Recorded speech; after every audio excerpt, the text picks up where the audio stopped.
This song is about a man tortured to death. Not many live after the torture.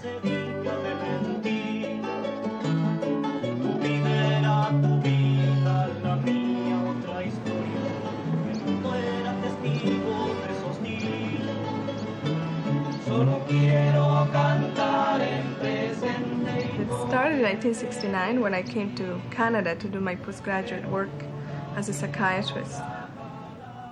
And then in 1973, while I was still a resident in Toronto, it happened that a lot of refugees came, a lot of people that needed a lot of help. Well, I was in the jail. They put me in jail after torture, and they took me out every time. And I say, well, what's the reason for leaving now? After 2 months, blindfold, alone, torture every day, without food, without family, without nothing. You know, it was like a heavy electric shock. I've never been shocked by electric before, but that was the first time I experienced it. It was so damn painful. With the multicultural policies in Canada, there was money coming, and also from the churches, money coming to form different associations to help. Ladies and gentlemen, I'd like to welcome all of you to Toronto Western Hospital and this meeting of the Canadian Centre for the Investigation and Prevention of Torture. As you know, this is another information evening to let the public know and some of the professions involved in the work that we're doing. We have a medical network within Canada who deals directly with torture victims in the broadest sense. It's not just dispensing pills, although that has to happen more often than not, because many refugees come here who have been tortured and they literally are bleeding internally while they're making their claims. But apart from the very basic medical care that is required, Amnesty has psychiatrists who can work with refugees, social workers, nurses, dentists. There's a whole network of healthcare professionals, and this is, of course, all free. We're a volunteer organization. We have a network throughout the country, but we're particularly concentrated in Toronto because Toronto is the city where most refugees in the country come to seek status.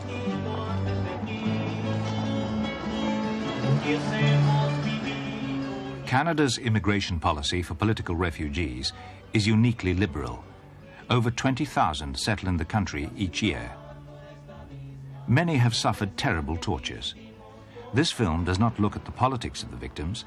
It recounts their experiences and shows how, in Toronto, an extraordinary network of therapists and care workers has sprung up to meet their needs.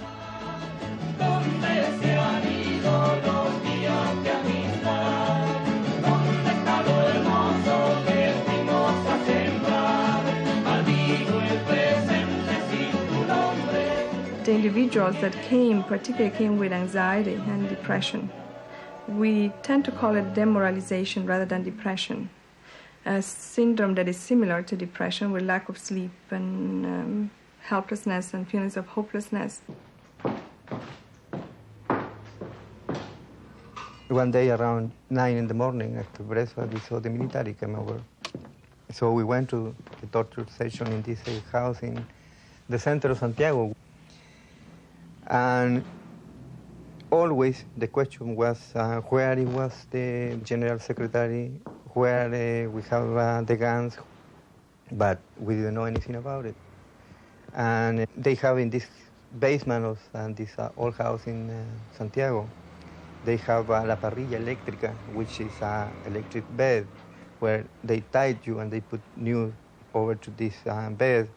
They tie your arms and your legs and give it electric shock to the genitals. I tried to show under the floor all the dry blood because I saw maybe many people pass around here before I was there, and that's why I put all of this red paint around. And then you have a kind of door here where every day the military who want to have the information about other people came too. Then you have the bars. And then with this little window here, I represent what I call the hope for me, the la esperanza. This torture is called palo de arara. It's This technique of torture especially came from Brazil. Pau is mean stick. Arara is mean movement. So they tied your feet to the stick here, the piece of wood, and you hang it in there. But there is another way they hang it. They put your feet across here and your hand here. While you are walking, all your veins is cutting down and you die from there. But this is a simple torture. They hang it over there for a couple of days, and you get hit, and you get electric shock at the same time, and all of this floor is wet. This is one of the most terrible things. People who are very strong physically, they go to this type of torture, palo de arara. And then I was transferred to the north. It was a concentration camp, and I was in there for 14 months. And then the military court gave me 20 years in jail, or the same amount of years out of the country. That is why I live here.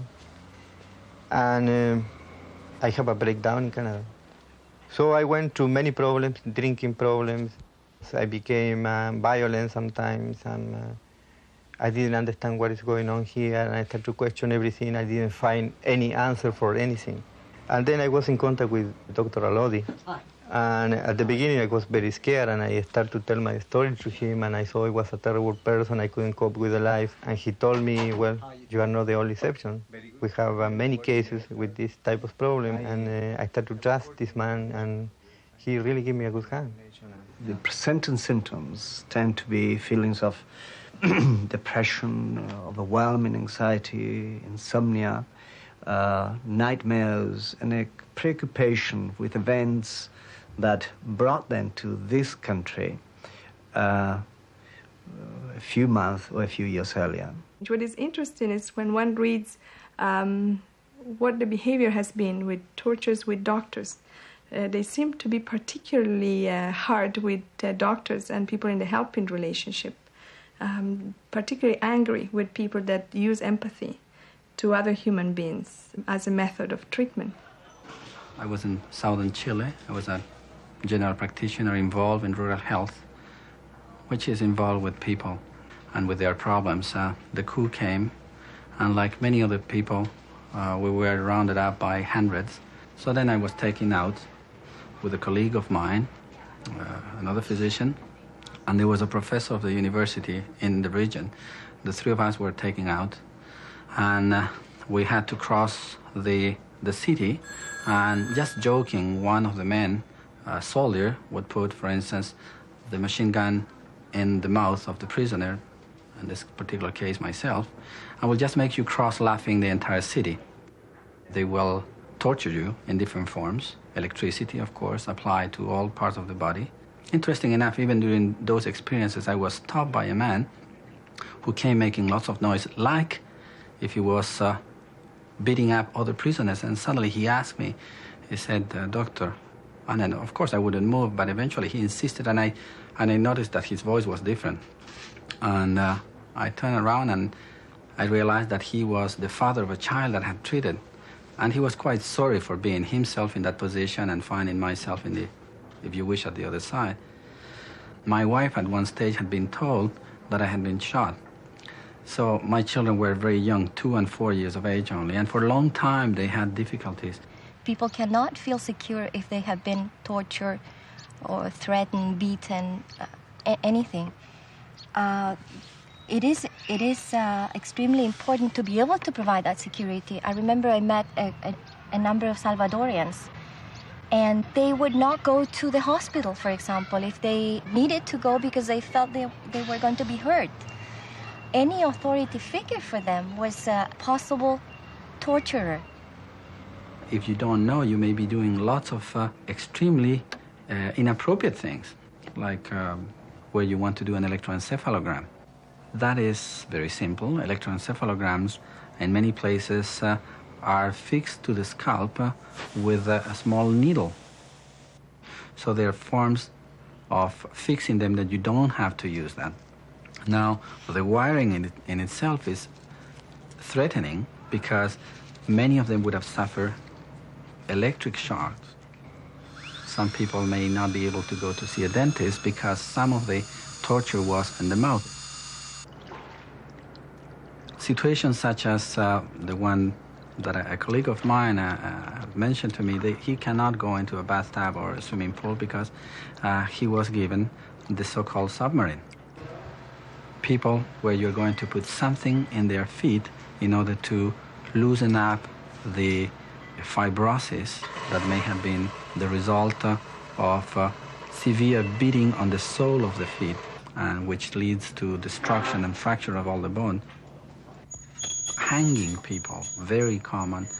Well, they will put a stick through in between the legs and the hands that are tied, and the person will be hanging for hours and hours. Then you have to go and treat these people. And in many situations, some of the exercises that they will be asked to do may have to do with having ropes and sticks.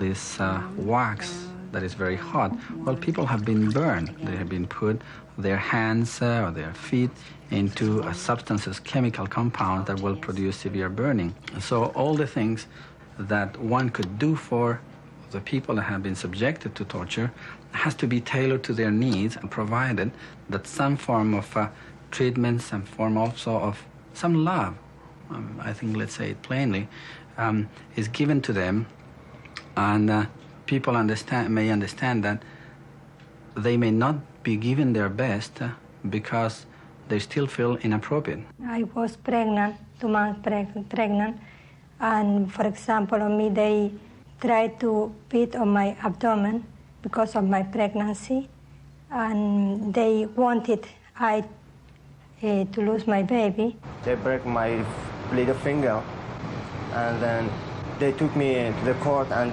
I said to the judge that they broke my finger, and he said they should break all of your fingers. They hang up me upside down, and the burning cigarette they put in my mouth.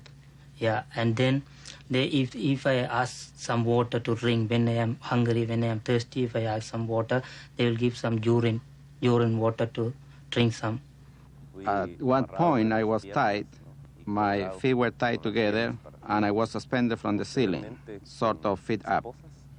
Then they handcuffed my hands, and then they handcuffed my feet, and then they tied together the two sets of handcuffs, and I was like that, in that position for about 30 hours.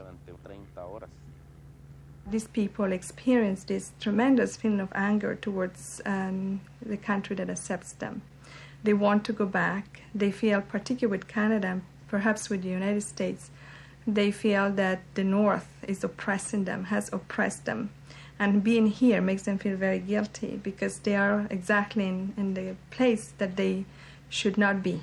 It's against their ideals and against their values. Members of your family were taken away and suffer a persecution, imprisonment, torture, and then were exiled. We began a very, very sad trip trying to get accustomed in a country so different to our poor countries. Mm-hmm. I would say that I never get accustomed to Canada. I am very, very grateful to Canadians, but I don't belong to this country. And then we had been killed, by the police and things like that. You get that nightmare repeatedly or over and over No, again? no, now, but I used to. Used to? Yeah. I think that the problem, we used to feel very guilty about being a survivor.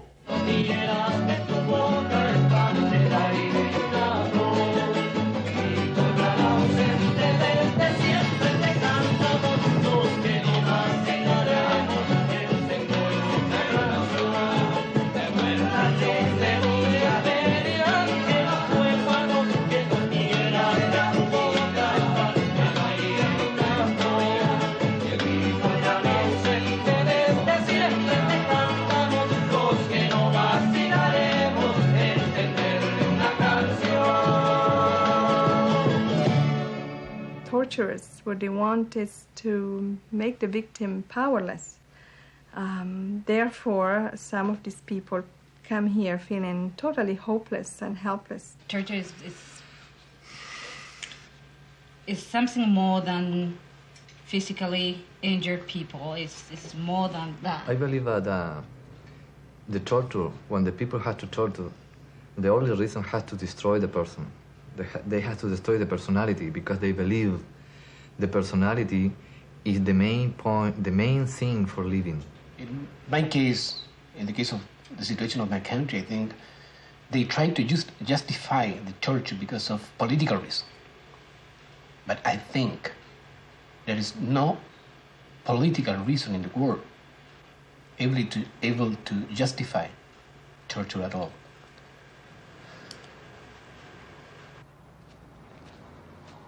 We were trained in torture. We had different instructors and professors from different countries, from Argentina, Panama, Puerto Rico, and America. Everybody was teaching different techniques. The Argentinians used to teach about the Chinese walking stick.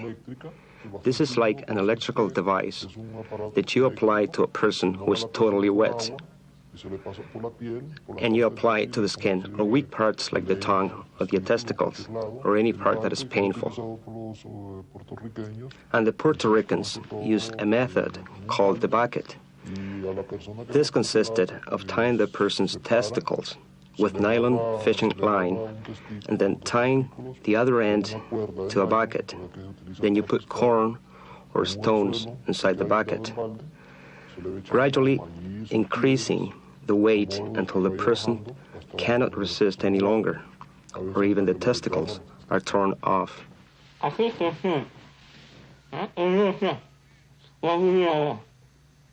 One midnight 1980, Tanzania and Obote troops stormed our house, demanded money, looted the house clean, then shot me and my grandfather. I was left for dead, but my grandpa didn't make it. This is how I looked like before.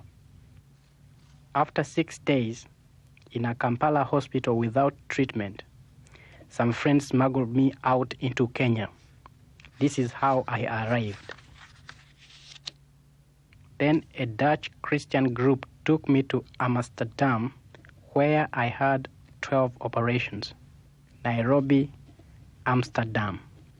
After 9 more operations in Montreal, I tried to go back home. It was not possible. Went to Kenya and applied for refugee status. It is with this that I applied to come and live in Canada. My most recent operation was in Hamilton, Canada. I had 33 more operations. One time, we witnessed a torture which consisted in burying a person alive for 5 to 6 minutes and then reviving that person with electric shocks and oxygen. They did this 3 times, but the 3rd time they could not revive the person. Another torture consisted in cutting off parts of the body, bit by bit, gradually. His problems began when he started a program with a rehabilitation agency in this city, period.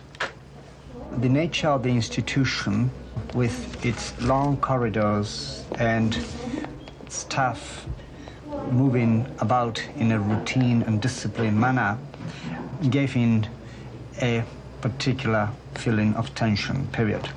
The whole thing reminded him of the clandestine prison in his home country, El Salvador, where he had been a prisoner. There he was subjected to daily torture. He saw many prisoners, his own friends and schoolmates, tortured, wounded, rotting and dying. After he began the program at this center in Toronto, he started to have horrible nightmares and see his dead comrades in the corridors, period. They have worms all over the place and dead people around. So the people you saw in your dreams have worms all over their body and face? Yes, like they used to have when we was. Like you saw them? Yes. in your country in prison? They start to kill me with a machete, cut me piece by piece. Cutting you piece. And I cannot scream when I wake up. One day, on his way to the hospital and rehabilitation center, he got lost. He was surprised because he had done this trip many times before. He panicked and he couldn't tell whether he was dreaming or not. He turned around and drove fast back home, period. He did not see 2 red lights, the police chased him and charged him, period. His symptoms became much worse after this, period. As a result of his inability to keep up with his job or the rehabilitation program, he sold his truck, his car, and his working machines, lost his earnings, and his wife, although they had a baby child, had to go to work, period. Dr. Lodi referred you to me so we could look at what your future education and work possibilities are. The universities around that do have engineering courses are going to be like Guelph or McMaster and Hamilton, and I don't think that would be very easy for you to travel. So that might mean moving, and that's a decision that you're going to have to make with your family. And weigh the 2 different sides. What are some of the advantages of moving for you? What would be some of the advantages? I don't know. I have to talk with my wife, and because she's working, you know. That's right. I've been told that there is some abnormalities in your sleep pattern. They call it a long name. They call it nocturnal myoclonia, or meaning that you have a spasm of your legs because your sleep is too active. And this probably one of the reasons why you don't sleep well, why you wake up tired and not refreshed. So the pains that you have are reflected in the sleeping record. He shows marked signs of anxiety, fearfulness, and throughout the interview, tears came to his eyes, period. It is my opinion that this young man is suffering from a post-traumatic stress disorder, period. They present in the context of a history of trauma, and the presentation is now considered, fairly routine. We call it the post-traumatic stress disorder. Some people speak more specifically of torture syndromes, and you may speak of concentration camp syndrome or torture syndrome. In these cases, simple stimuli, such as noises in the street at night, the idling of an engine, or the sight in plain daylight of one of our finest metropolitan policemen, even years after the original trauma, may trigger and precipitate these catastrophic reactions. I don't know. I don't understand very well you. My question is that after the experiences that you have living in your country, can you trust again people in general, your own government, your society? You think that this could happen again? Can you regain trust in society, or have you been discouraged and demoralized? Well, I think we have to trust somebody sometime, but you have to trust. Yes. Sometimes. Yes. You trust your family. Yes. You trust some people here. Yes. They didn't attack people, they just marched in. Sí, que cuando estaban haciendo las entrevistas. You go to the Quakers meetings to talk about living in society, living with friends, understanding what's going on. They're basically religious people. And you meet people of your own country there where you talk about how to get a good job, how to deal with the lawyers and the doctors and the police.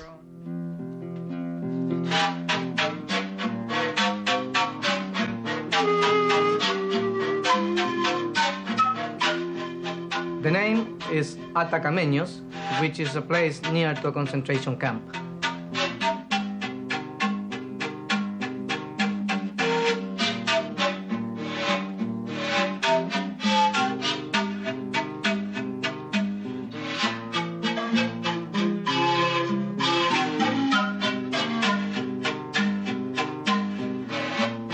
some of these people were very bright and very strong people.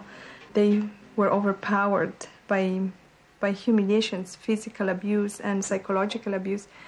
Therefore, when they come here, they feel humiliated, they feel destroyed psychologically. Yeah, I think we should separate both kind of torture. I mean, the psychological kind of torture has some connection with the physical torture. In my case, they change the time when they give me some kind of food. Well, that's done, I think, as a general thing.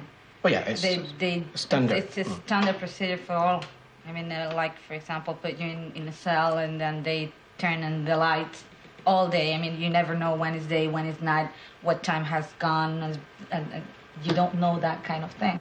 When I was in jail and they tortured all the time, I was waiting for the guy to kill me, right? But one time, the good guy is coming and say, "Hi, buddy, how are you? What are you doing here?" The good guy. Yeah. You want to play something? I have a card here. Or you want a cigarette? You want to smoke? I have a piece of candy here, a chocolate. You are so young. Why are you making that? Mm-hmm. So, it's a psychological point in the torture because in that time, maybe you discover a good guy. Yeah. And sometimes some people they believe that.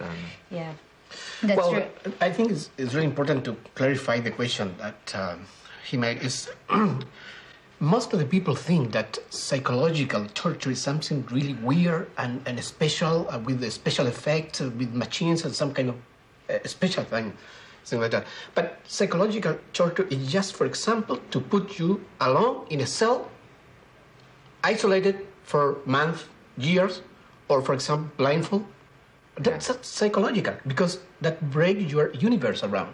Women are very vulnerable to being sexually assaulted, and of course, one of the very humiliating things is sexual abuse. If you really want to make a woman submissive and humiliated, sexual abuse could do it quite easily.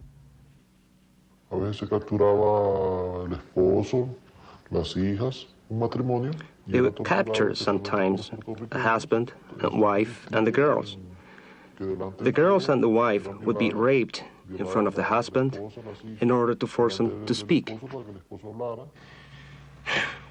If we talk about torturing women, that's different. I remember when I was in the concentration camp, the first thing that the commander told us, and they call us and they line it up.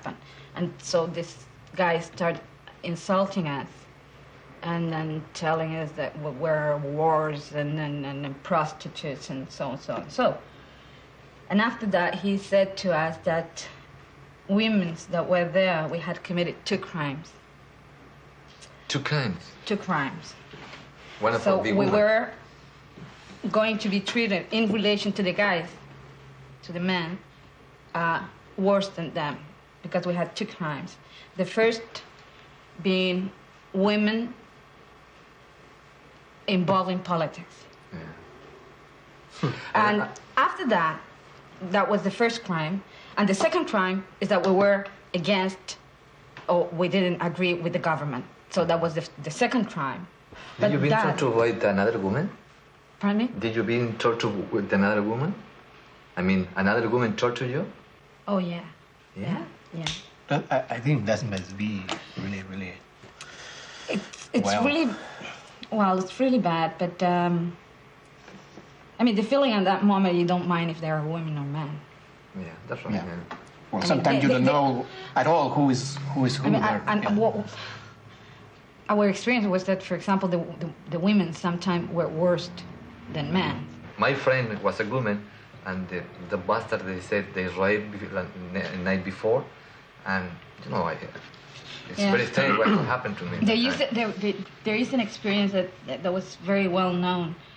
On December 24, that night on Christmas, and they drank and they drugged themselves, and what they did that night, they had dogs, special trained dogs, and they raped the women, and I don't know, oblige the dogs, I don't think so, but the dogs were trained to sexually attack all the women, and I think that was the most terrible experience for all of us, because we didn't know what was going to happen after.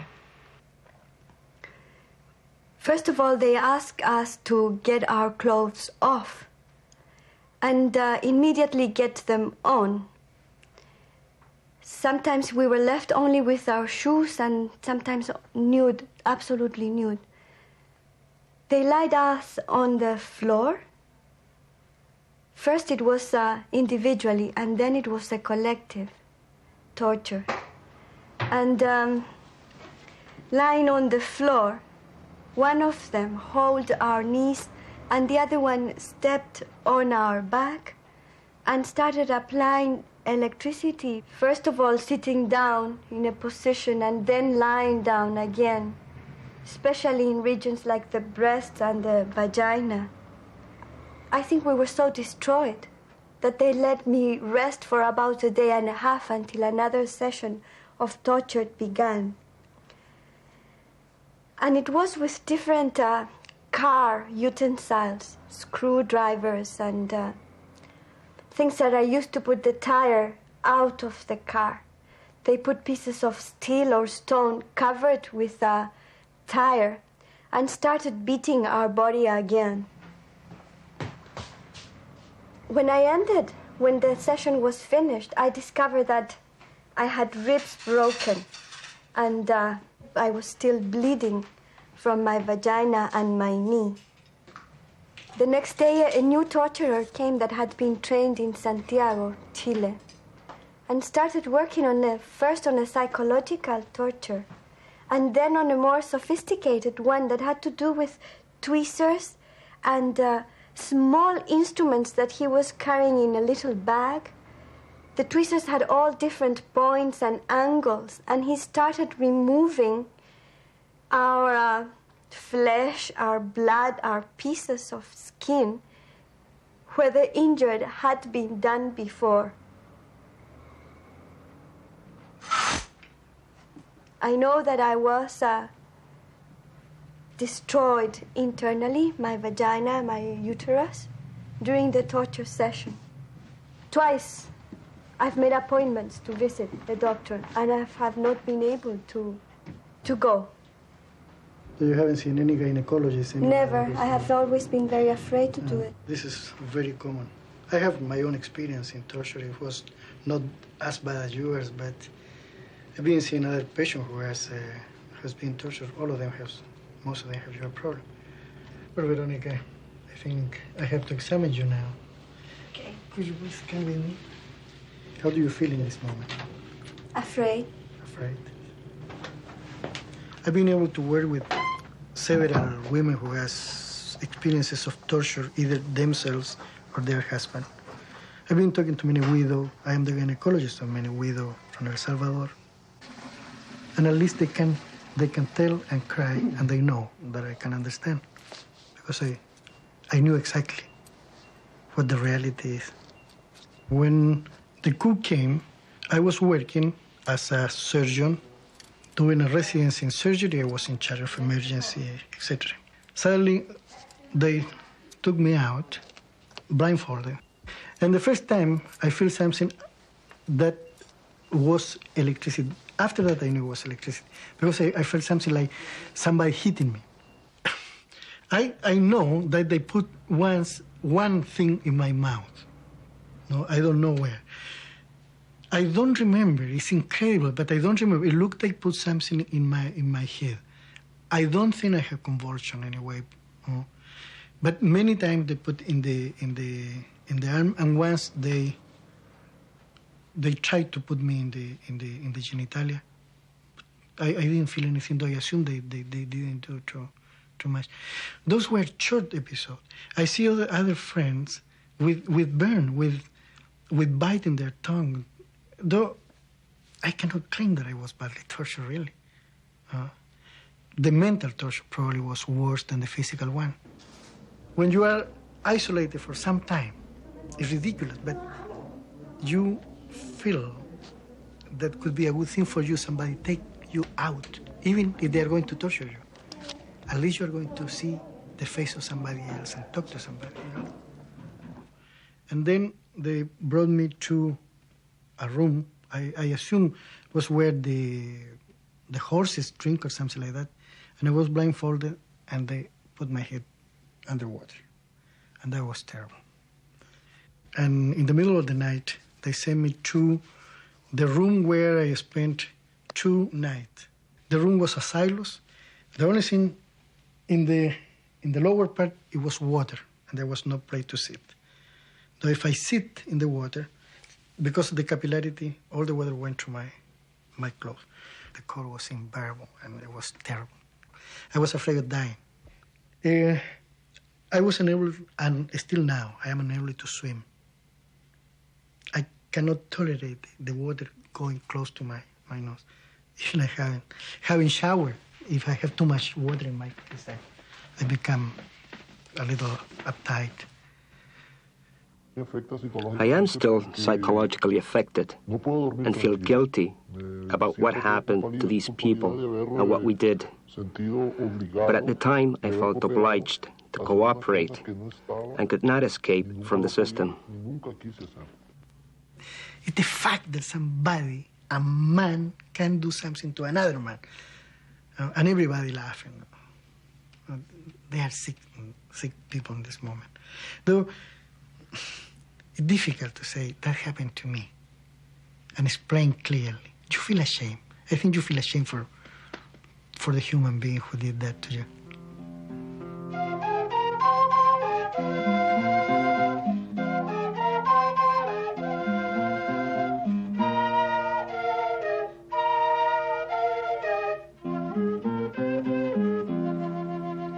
We talk about adults being tortured, but children have been tortured too.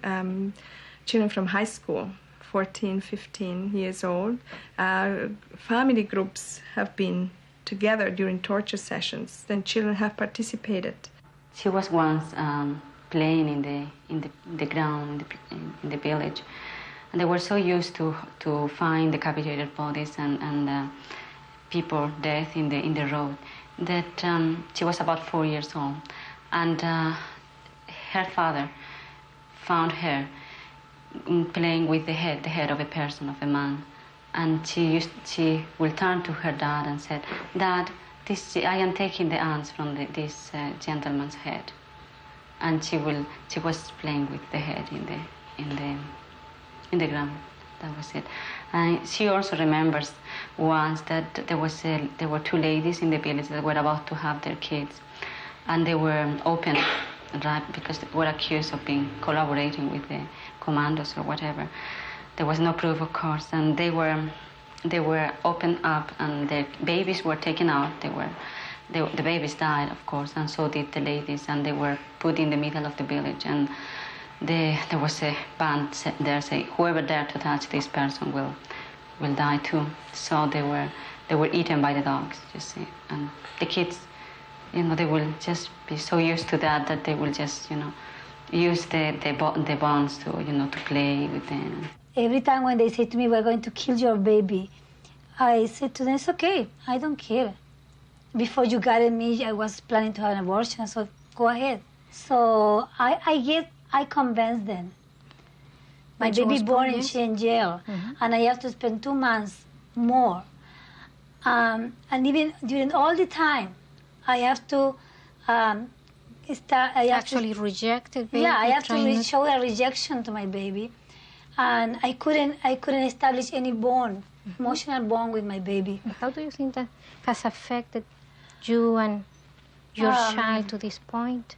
I find I still have a big sense of guiltiness because I couldn't give and show my baby love during the time. And I find that more that she's approaching to teenager time, I find that I have to work on this stuff. And it's the first time I've openly recognized that I still have this guiltiness about not showing my love during the time. Miss Carranza, could we see the girls now? Yeah, I guess so. Javiera? Hi, Javiera. Hi. How are you? Fine. How was the party Saturday? Fine. Fine? Did you have a good time? Yes. Good. She's a very nice girl, but she had a lot of problems to deal with new situation, especially when she has to move from one environment to another, especially when she has to go to a new school or a new class or meet a new teacher. She developed a very, very terrible anxiety.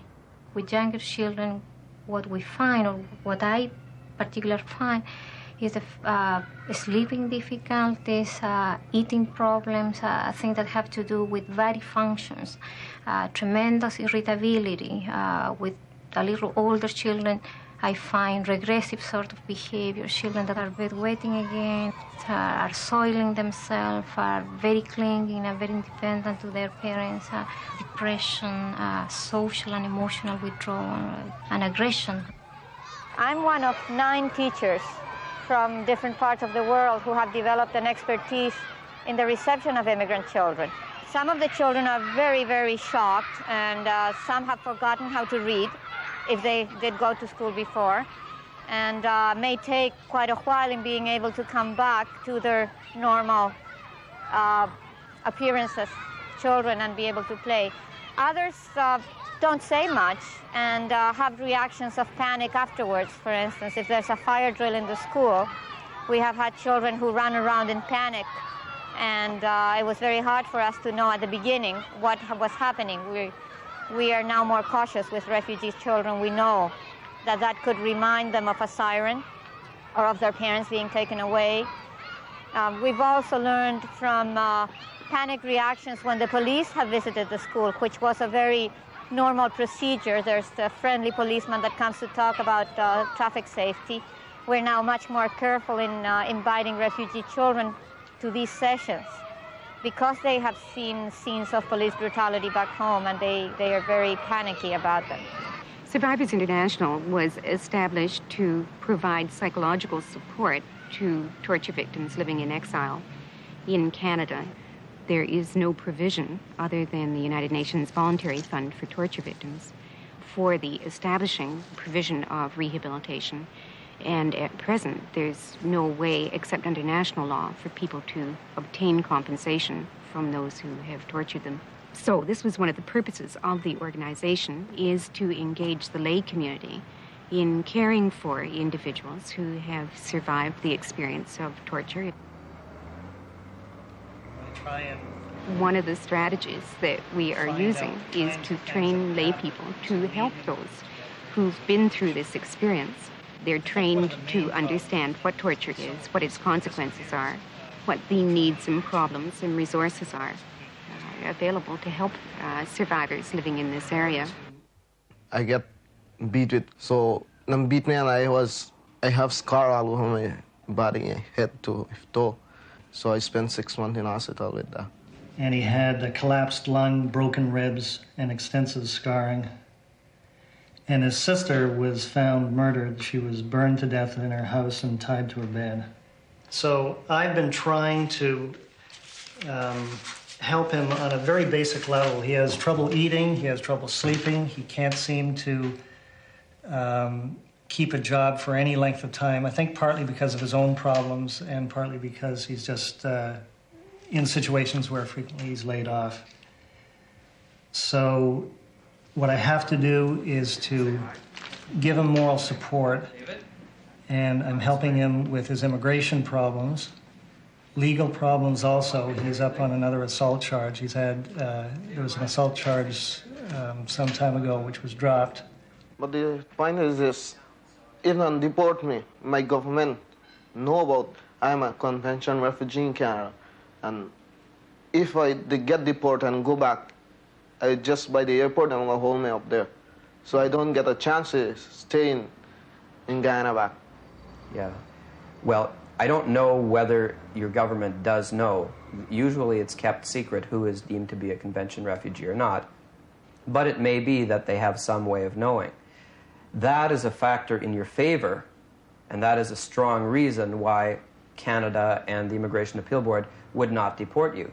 The problems of adapting to this society seems to be what they are asking help for right at the present time.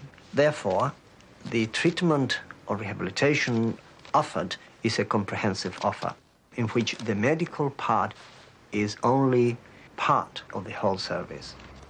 After I have seen them, or I refer them to my social worker, or I refer them to the organization that we have formed in Toronto, which is called the Canadian Centre for the Investigation and Prevention of Torture. I know that they're going to have their case briefly assessed, and in general, they'll be allocated to one volunteer. The volunteer support and help to these new immigrants in Toronto is immensely helpful. They are sensitive people. They know the Canadian society. So the program of volunteers is very, very important for them. The thing that we can do that's most important perhaps is to give time, give listening time. And I would just say one other thing that fits in with the patterning that I'm trying to put together, almost in writing if I can, so that we'll have that as a reference, is the need that my families have when they first come to talk not about their experience of torture, but about their culture, about their life before they went through their harrowing experiences. And it's as if in doing that, they're saying, this is who I am. I think by giving listening time, we perform a valuable and very helpful function. I think some of the work that's been done with the Vietnamese definitely clearly demonstrates that at 2 years, 3 years, even 4 years, these people have real problems. Mm-hmm. And in actual fact, a very disconcerting statistic I heard the other day is that the suicide rate amongst elderly Vietnamese women is very high. And what happened with them was they had great support for a year, and somehow, I don't know who determined a year was enough, but then there was a cutoff point, and, you know, friends moved away. I can't stress enough the importance of getting some kind of language skills so that, for instance, anyone who has access to the Manpower sponsored English classes should definitely take those. That would be foolish to pass up those 6 months of sponsored English classes and to go straight into a job. Yeah, but also, you see, if you try and live their lives, you can't do that, I feel. You can take the horse to water, but you can't make him drink. And that's been my experience. You can give them that help, but as I said before, you just cannot do it for them. I think everyone after torture discover how precious is life. Oh, yeah.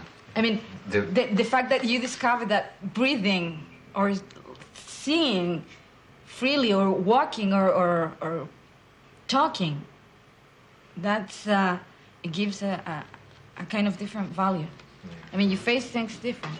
I think so many people think that when you are out of the place where they tortured you, it's okay because nothing happened, you are still alive, the torture it's gone, so everything is okay. But it's not everything okay. One human being has been tortured, and that human being changed for the rest of their life. Well, we still continue because, as you know, these things don't have an end. We will probably be treating their children as they become older, into their teens and young adults. Perhaps their grandchildren, too.